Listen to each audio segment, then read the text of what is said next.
YCP MP విజయసాయిరెడ్డికి వెంకయ్యకి మధ్యలో ఏం జరిగింది?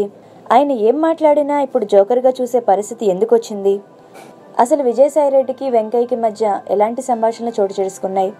ఆ వివరాలన్నీ తెలుసుకోవాలనుకుంటే మీ లైక్ ద్వారా మీ సపోర్ట్ని తెలియజేస్తూ ఇలాంటి ఇంట్రెస్టింగ్ వీడియోస్ కోసం మా ఛానల్ని సబ్స్క్రైబ్ చేసుకుని ఈ వీడియో పూర్తిగా చూసేయండి. ఆంధ్రప్రదేశ్ సమస్యలపై రాజ్యసభలో జరిగిన స్వల్పకాలిక చర్చలో రాజ్యసభ చైర్మన్ వెంకయ్య నాయుడుపై అలిగి మళ్లీ వచ్చి తలదించుకుని క్షమాపణ చెప్పుకోవాల్సిన విజయసాయిరెడ్డి. రాజ్యసభలో జరిగిన స్వల్పకాలిక చర్చకు 2.5 గంటల సమయం కేటాయించిన రాజ్యసభ చైర్మన్ పార్టీల వారీగా బలాబలాలను బట్టి సమయం కేటాయించారు. వైసీపీకి ఉంది 2 ఎమ్మెల్యేలు. ఆ ప్రకారం వైసీపీకి చాలా కొద్ది సమయం లభించింది. తీర్మానాన్ని ప్రవేశపెట్టింది తెలుగుదేశం పార్టీ. ఆ పార్టీ తరపున మాట్లాడేందుకు 5 సభ్యులకు అవకాశం లభించింది. కానీ 4 తరపున ఒక్కరే సమయం తీసుకుని సృజనా చౌదరి ఏపీ వాదన వినిపించారు. ఆ తర్వాత సీఎం రమేష్ మరింత ఆవేశంగా ప్రసంగించారు.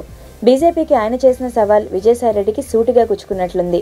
సీఎం రమేష్ మాట్లాడిన తర్వాత తాను మాట్లాడతానని విజయసాయిరెడ్డి పట్టుబట్టారు. కానీ వెంకయ్య అంగీకరించలేదు. కోపంతో విజయసాయిరెడ్డి వాకౌట్ చేశారు. నిజానికి అంతకుముందే విజయసాయిరెడ్డి మాట్లాడారు. ఇచ్చిన సమయం కంటే ఎక్కువగా మాట్లాడారు. అయితే తన ప్రసంగంలో కేంద్రాన్ని ఎక్కడా నిలదీయకుండా తన పార్టీ ప్రత్యేక హోదా కోసం ఎలా పోరాడిందో తేదీలతో సహా చెప్పడం ప్రారంభించారు. ఇచ్చిన సమయం కంటే ఎక్కువ అయిపోవడంతో వెంకయ్య రెస్ట్ తీసుకోమని సూచించి వేరే వారికి మాట్లాడే అవకాశం ఇచ్చారు.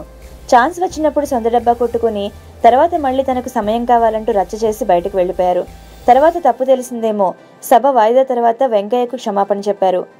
అయినా అడుసు తొక్కనేలా కాలు కడగనేలా అంటే ఇదేనేమో. చూశారు కదండి, మరి విజయసాయిరెడ్డి చేసిన ఈ పనులు కరెక్టే అని మీరు భావిస్తున్నారా? మీ అభిప్రాయాన్ని కామెంట్ బాక్స్లో తెలియజేస్తూ మీ లైక్ ద్వారా మీ సపోర్ట్ని తెలియచేయండి. తెలుగు వార్తా ఛానల్స్ ఎన్ని ఉన్నా టైంకి న్యూస్ అనాలిసిస్ ఇచ్చేది మా ఛానల్ మాత్రమే. అందుకే సబ్స్క్రైబ్ చేసుకుని ఇలాంటి ఇంట్రెస్టింగ్ వీడియోస్ని మీ ఫ్రెండ్స్కి కూడా షేర్ చేయండి. Thank you viewers. ఈ వీడియో మీకు నచ్చితే లైక్ బటన్ టచ్ చేయండి. తాజా 30 ఛానల్కు సబ్స్క్రైబ్ చేయండి. మీ మిత్రులకు షేర్ చేయండి.